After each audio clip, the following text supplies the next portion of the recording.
In today's video, we're going to cover 5 money mistakes that you must avoid in order to become financially stable and build your wealth. Let's get started.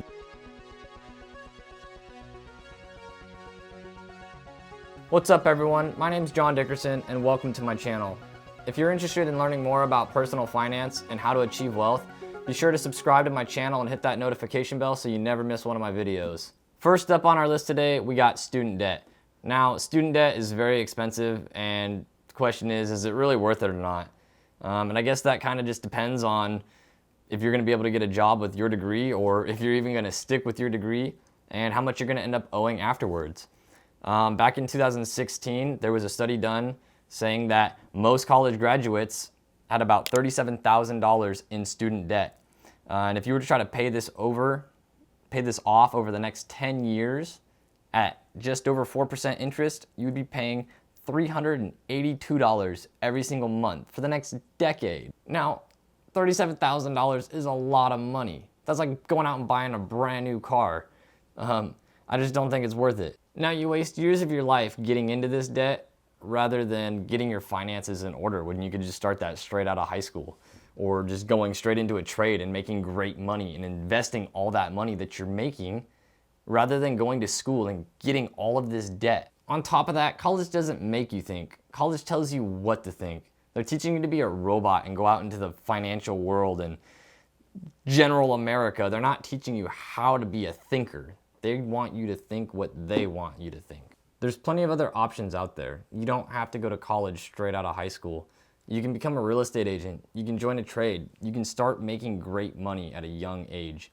And rather than going into student debt, you can take that money and save it and invest it. And one final thing that you need to remember when you're going to college, just because you go to college to get a degree doesn't mean that you're guaranteed a job when you get out. There's plenty of people that have graduated out there and they weren't able to find a decent paying job that was even in the field that they ended up going to college for. Getting into point number 2 is not building credit. Credit's a very important tool that many people need at some time in their life. And if you don't have any credit, you're just kind of digging yourself into a hole. Let's figure out why right now. If you don't have any credit at all, you're probably not even going to get approved for a loan. And if you do get approved for that loan, the bank's probably still going to give you the same crappy rate that somebody with bad credit's going to receive. Unless you got a good cosigner. This can limit you from buying things like a decent vehicle or even a property. Heck, even on a personal loan. A lot of people out there think credit's bad and it's out to get you. But if you use the tool in the right manner, it's there to help you. And it's got some great perks to help out. Having good credit can help your insurance rates. These companies can use your credit to determine what kind of rates out there that they're going to give you for life insurance, auto insurance, health insurance, homeowners insurance. The higher your credit is, the more reliable that you are. You are seen as less of a risk because people with high credit statistically are more likely to be safe drivers, safe homeowners, and they're likely to live longer. Credit cards also offer great buyer protection. Credit cards offer a lot of protection against fraud, identity, and other serious issues. Now, if you use cash or debit, you end up missing out on these protections. And a big one that we got here is good credit helps when it comes to renting. Typically, property management is going to run your credit before you ever even get approved to rent. Lower credit or no credit applicants are either going to get denied or they're going to have to pay a significantly larger fee in order to rent that place. The third money mistake that you must avoid is not having an emergency fund. An emergency fund is just having cash that you have set aside to use, well, in case there's an emergency and you need that cash now. An emergency can be anything from losing your job, having unexpected home repairs, your car breaking down, and even having medical and dental emergencies.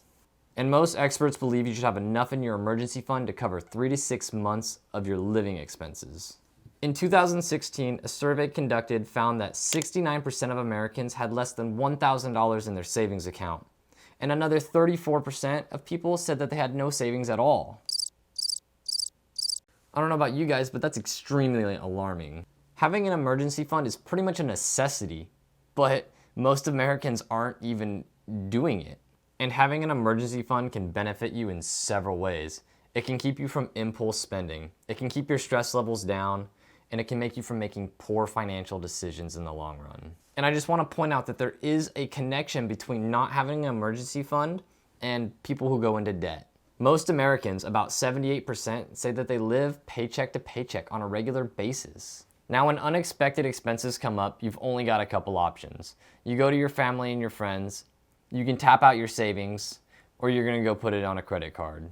Not to mention that your credit card has a high interest rate. Right now we have an issue out there, and if people aren't able to save money for an emergency fund, how are they gonna go out there and save money to put money down on their credit card when they can't even save for the emergency fund? This just becomes a violent, never-ending cycle. This brings us to item number 4, not budgeting or tracking your spending. Everyone, and I mean everyone, should know what a budget is, but I don't think most people do. I'm gonna break it down real fast for those of you who don't know. All it is an estimate of income and expenditures over a set period of time. Basically, all you're doing is you're tracking how much money comes in and then how much money comes out. And then at the end, if you're positive or if you're negative, and you don't want to be negative, you want to be positive. You're creating a spending plan for your money, and if done correctly, it's going to ensure that you never run out of money and that you're actually able to save more. It's also a fantastic tool for getting out of and avoiding going into debt. But John, why are you explaining all of this? We're not stupid. Now, as simple as it may seem to be, people out there aren't budgeting their money, and they're not tracking their money. They have no idea where any of their money's going. According to the New York Post, 66% of people say that they have a budget. Now, of those 66%, 7 out of 10 people say that they struggle to stick to their budget. Now, if I've done my math correctly, that means that roughly 20% of people who say they budget are actually sticking to their budget. That's an alarming number. And like I said in my last video, I don't think that there's a savings problem. I think people have spending problems. This is something that everyone should be doing, and the younger you start, the better off you're gonna be as you get older, as long as you just stick with it. By doing this, you will know where all your money's going and how much you have left over at the end of every month, or how negative you are. Either way, having a budget will help you determine what you need to do to get your finances in order, so you can start saving and investing for your future. This brings us to item number 5, and that's not having a retirement plan. No, you cannot rely on the lottery as your retirement plan. Sorry, millennials. Let's read this one together. Nearly 60% of millennials look to lottery for retirement. According to a survey done by Stash, nearly 2/3 of millennials are waiting to win the lottery in order to secure their retirement. Do you realize how ridiculous that sounds? Your odds in winning are like 1 in 200 million. There's no way that's a legitimate plan. What you need to do is you need to start investing for your retirement as soon as you possibly can.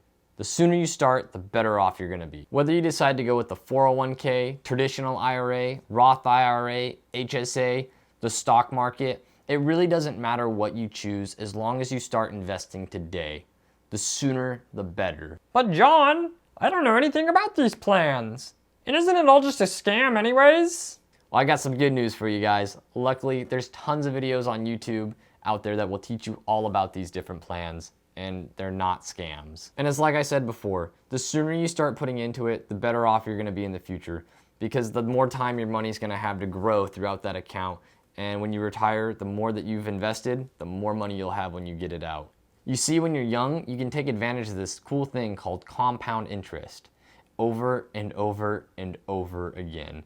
And all you gotta do is always reinvest the interest every single time. By the end of it, you're gonna have so much money, you're not even gonna know what to do with it, and you're just gonna start giving it away. I'm just joking. No, you're not. Or you might, but you will. But you might not, or you could. On a serious note though, if you were to take $60 every single week and invest it in lottery tickets, and you did that for 45 years and you never won one time, you would have wasted over $140,000.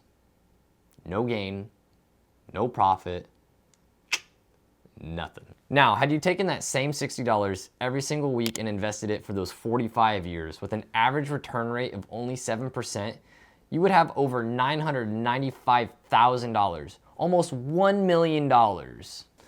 I'll let you guys decide what you think's more risky. So guys, every single week, every single month, put some money away.